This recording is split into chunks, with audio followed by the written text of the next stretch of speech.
Hi, I'm Dr. Robert Peltier, Chief Medical Officer at North Oaks in Hammond, and I'm here with Stacy Newman, Dr. Stacy Newman, our infectious disease specialist here at North Oaks, and we thought we'd do a short video today answering some of the most frequent questions associated with influenza, the flu vaccine, and especially in the light of the COVID pandemic. So with that, I'd like Stacy to say a few words about why it's so important this year to get vaccinated for influenza. Well, as y'all know, we have been dealing with COVID, but every year, annually, we deal with the flu. Year in and year out, hospitals are dealing with this, and there are millions of cases, not only worldwide, but nationwide. And we need to make sure that our patients and your family members get vaccinated for the flu vaccine this year. Flu is especially troublesome this year because of its confusion with COVID, but there are other respiratory illnesses that cause problems. How do we differentiate between some of the respiratory viruses that are out there, and when is it important for a person to come in to get evaluated?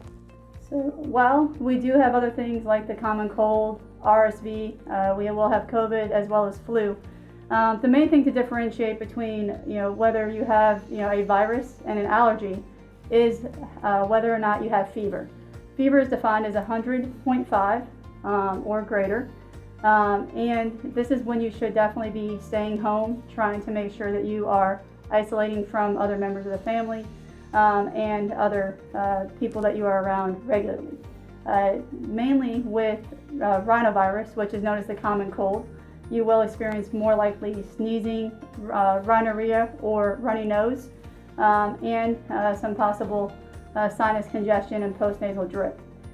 With flu or COVID, unfortunately, those are very difficult for us to differentiate. The one thing that may allow you to differentiate those is that COVID often does have taste or smell loss, but in the absence of that, they look very much alike. And so if you were to have either one of those, any of those symptoms that could be related to influenza, we would recommend that you stay home and continue to self-isolate. I think it's also important to know that flu is dangerous. It's not totally safe. Yes, lots of people get flu, but it does take the lives of many Americans every year.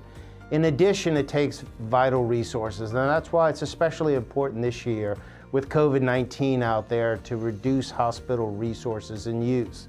A 2017 study certainly showed that there was a reduction that year of about 58 or 59,000 hospitalizations because everyone in the nation was really compliant that year in getting influenza vaccine. So it's important in reducing the resources that have overwhelmed hospitals, as they have in the past few months. So please go out and get your flu shots.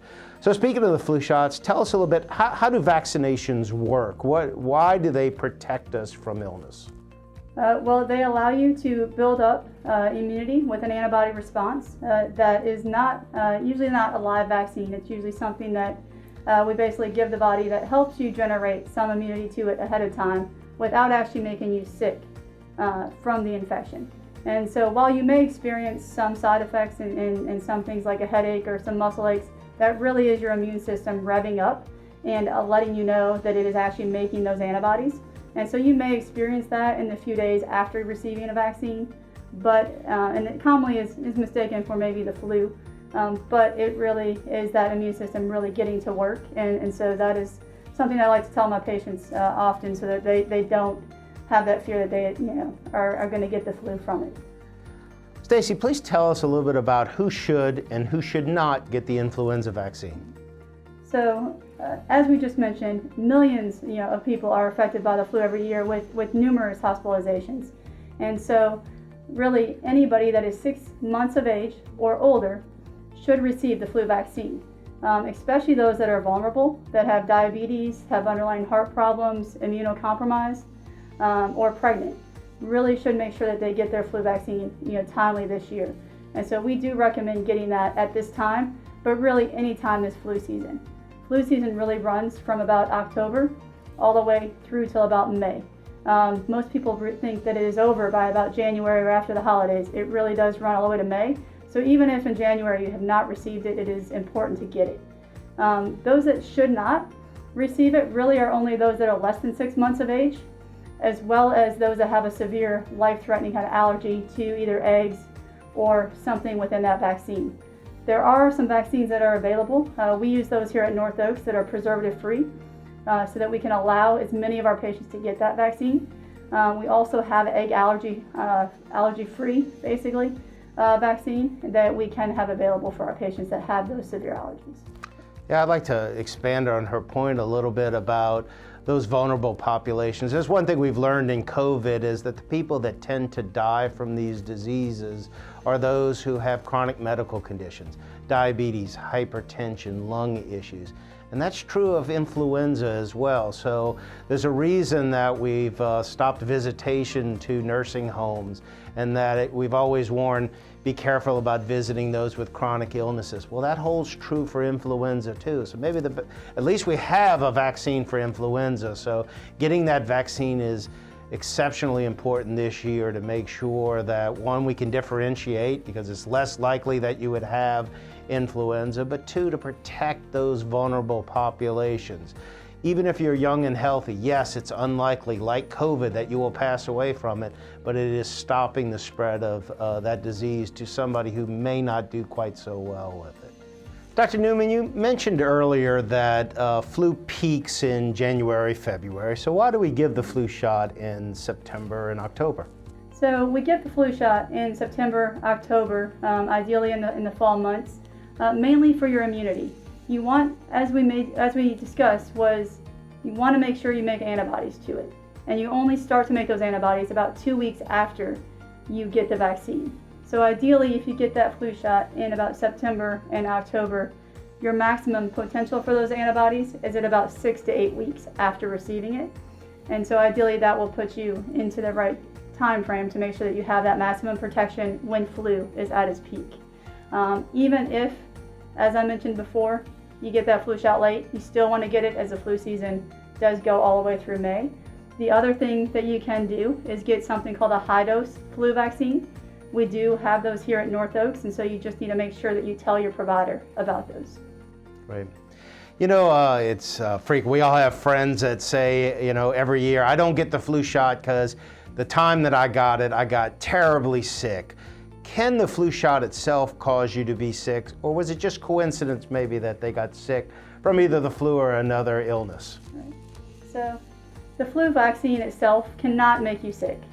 You could have been exposed to the flu in the coming week before, or in a short, 1 to 2 week period before that, especially if you're getting your flu vaccine during flu season, which is starting around September, October most years.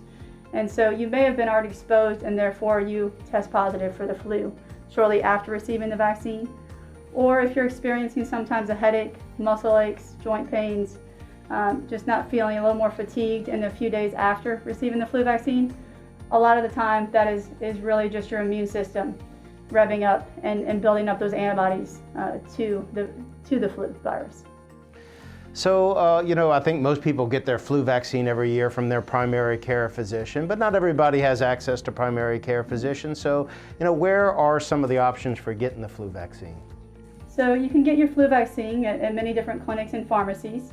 If you check North Oaks website, you will be able to see anything that you need to learn about the flu, but also you will be able to see where we have the vaccine available, which is at many of our walk-in clinics as well as our primaries throughout Hammond, Ponchatoula, as well as Walker. If you'd like to get your flu shot, they do have it available. Dr. Newman, I thank you for being here today and answering those questions. And I do want to remind everybody that all the things that we're doing for COVID, the washing of our hands properly, the wearing the mask, taking our temps, all those things that we've learned to do over these past few months help prevent influenza as well. But one of the best protections is going to be the yearly flu vaccine. Please go out and get your flu vaccines this year. You can certainly visit us at www.northoaks.org/flu for more information and learn where you could get it.